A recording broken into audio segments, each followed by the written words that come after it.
this one. So if you feel ready,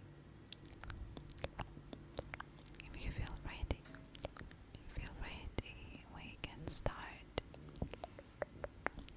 The story is called A Man from Glasgow.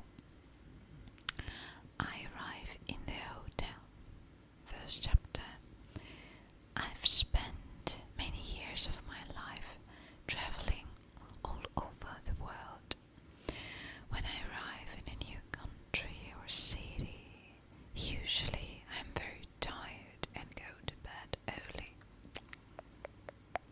For this reason, my first day or night in any new place is always quiet and very little happens. But my first night in Algeciras, it's a bit hard for me to read a Spanish sound, but I will try, okay? Forgive me for that. Algeciras was very different. This night was very strange and unusual. At that time, Algeciras in southern Spain was a dirty and badly looked after city. I arrived late in the evening by boat. As soon as I got off the boat, I went to look for a hotel. I found a small hotel not far from the boat. This hotel looked dirty and untidy from the outside, but I was very tired and did not know my way around the city of Algeciras, and so I decided to stay in the small hotel on the quay. I also decided to stay in this hotel for another reason. The moon was full and it was clear, bright night. From the hotel I could look out at the sea. I could see the huge rock of Gibraltar in the bright moonlight. The hotel had a narrow doorway and no name. When I went through this doorway, I had to climb up narrow and dark stairs to the first floor. I came to a small cupboard desk in front of it. This was the hotel office. An untidy and tired woman was sitting beside the desk. When I said I wanted a room for the night, she took me up some more stairs to a room on the second floor. Inside this room, the landlord was sitting playing cards with some friends. The landlord did not seem pleased to see me. He was enjoying his game of cards, and I was simply nonsense. He looked at me. When the woman told him that I wanted a room. Then he said, "Room 5," and turned back to his game of cards. The woman was obviously the maid. Took me to room 5. I put my bags on the bed, which did not seem too dirty. Then I went to the window and looked out. I could see the huge rock of Gibraltar clearly across the bay because the moon was full. I began to feel quite pleased that I had decided to stay the night at this hotel. Then I felt rather hungry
had a strange look on his face, so I decided not to talk to him unless he talked to me first. And there are some illustrations to this book. I will show it to you. Maybe. I think this one has this scene was not described yet, so it's a sneak peek. We can call it that. I sat and waited in silence. I saw the stranger look at me, but as soon as he saw that I had noticed him, he looked away quickly. After I had waited for about 10 minutes, the maid returned with 1 fried egg and 2 very small pieces of ham. I sat down and ate the very poor meal in silence. When I finished eating, I suddenly realized how cold I felt. It was a rather cold night. The people in Algeciras have long hot summers and they forget how cold it can be in the few short weeks of winter. In these weeks it can be very cold at night. Okay, he repeated himself for some reason. I moved my chair towards the fire where the stranger was sitting. He was sitting huddled over the very small fire. The fire was hardly big enough to give him warmth to two people, but as soon as I moved my chair towards the fire, the stranger moved his chair to one side. Don't move, I said. It's plenty of room for 2. I took out a cigar and lit it.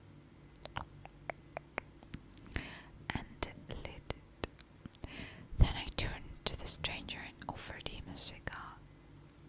They were very good cigars, and people did not often refuse one.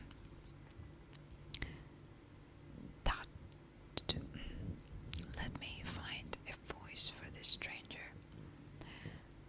That is very good of you. I think he's a virgin, so that is very. See, he's like Nosferatu from my side. That is very good of you, the stranger said, and took the cigar from my hand. From the way he spoke, I realized that he had been born in Glasgow. Glasgow, okay. Yeah, that's kind of logical. A person from Glasgow speaks in a kind of singing way. Interesting. When you give someone a cigar, it is usually an invitation to talk. But apart from these words of thanks, the stranger said nothing. He huddled over his half of the fire and returned to his thoughts. I tried to start a conversation about the weather, but he simply answered yes or no. I stopped speaking to him and tried to get as warm as possible before I went to bed for the night. As I sat before the fire, I had a good look at this man from Glasgow. He was a very big man with broad shoulders. His face was sunburned and his hair was short. The skin of his face was wrinkled. He was obviously been working out in the sun and the wind. His mouth, ears and nose were very large. He had pale blue eyes, as in Velvet Underground song. Pale blue eyes. As he sat by the fire, he kept pulling the end of his mustache with his fingers. It was an untidy mustache, and I wondered if he would pull it out altogether. He went on pulling his mustache. So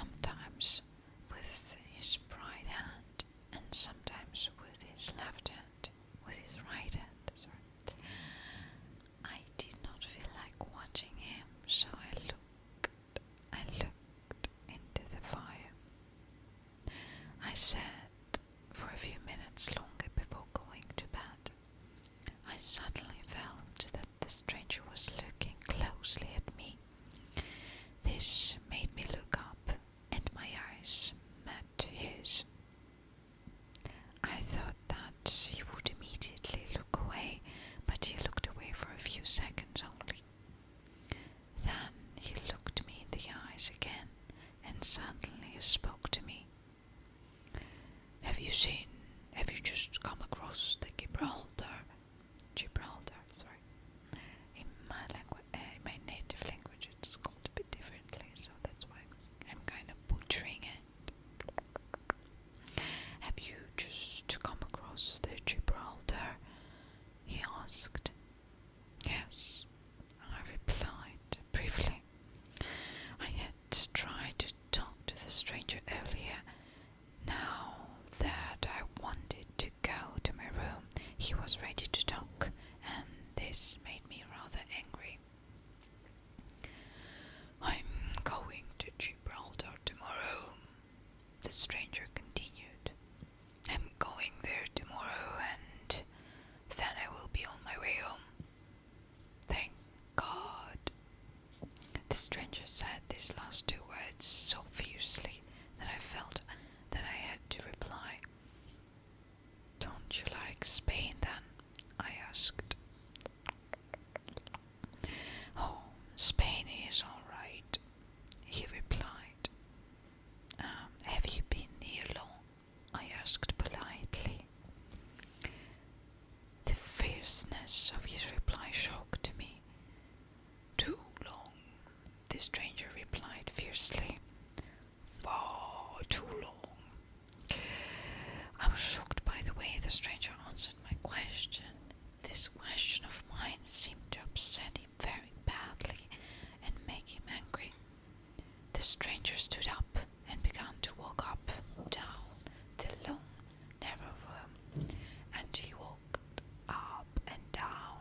He kept saying to himself, too long, far too long. The stranger seemed to have forgotten that I was in the room with him. I felt embarrassed by his behavior. Englishman, right? I made a noise in order to remind him that I was there. The noise reminded the stranger that I was in the room. He stopped walking up and down and stood still for a few moments. Then he looked at me in a strange way and sat down again in his chair beside the fire. Do you think that there is something unusual about me? The stranger asked suddenly.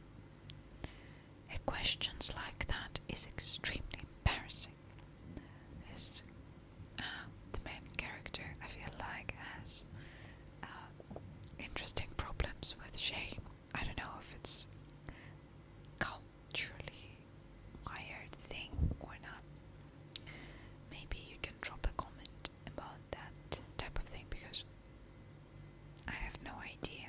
Victorian culture, something like this. So, anyways, a question like that is extremely embarrassing, especially when it is asked by a complete stranger. I replied to his question as politely as I could. I don't think that you are more unusual than anyone else, I said. But his question became even more embarrassing. You don't think that I'm strange? He asked. As the stranger asked his questions, he leaned forward, and I could see him clearly.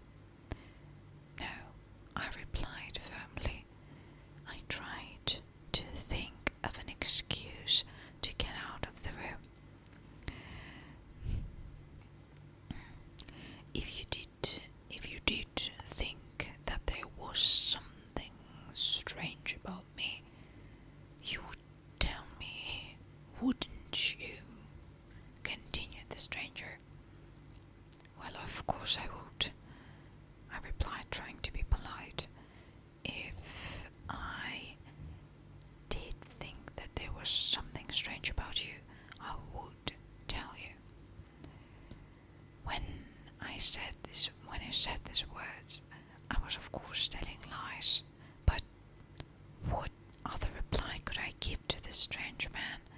I could not understand what he was talking about, and I began to wonder if the stranger was drunk. We sat in silence for a few moments, and I tried to think of an excuse to get out of the room. But before I said anything, the stranger began to speak again. What's your name? He asked. I told him. My name is Robert Morrison, he said. I told him. We want to know the name of the main character. That's interesting. And the stranger replied, My name is Robert Morrison, he said. Robert Morrison is a very common Scottish name. You come from Scotland, then? I asked. Yes, he replied. I came from Glasgow. I felt pleased with myself that I had guessed this correctly. I have been in Spain for many years, he went on, and then he suddenly pulled out a pipe. Have you any tobacco? He asked. I offered him my tobacco, and he filled his pipe and began to smoke. Morrison smoked for a few moments in silence. Then he looked very unhappy. I could see that he wanted to walk up and down the room again. He forced himself to stay in his seat, but he could not stop talking. I cannot stay in this country any longer, he said fiercely. I have stayed here too long. Far too long. I decided that Morrison was either mad or drunk. I had to get out of that room as quickly as possible, but I still could not think of any way of getting out politely. Morrison did not look very healthy, but he was a large, heavily built man. He might become dangerous if I made him angry. He obviously wanted to say something to me, and I just had to sit and listen. I really wished that I had never asked for ham and eggs. The meal had been so small that I felt hungry again. And now, because of this small, unsatisfactory meal, I might have to sit up half of the night and listen to this foolish man. So I think we will stop there, because this video is kind of an experiment. I'm doing a lot of experiments lately. So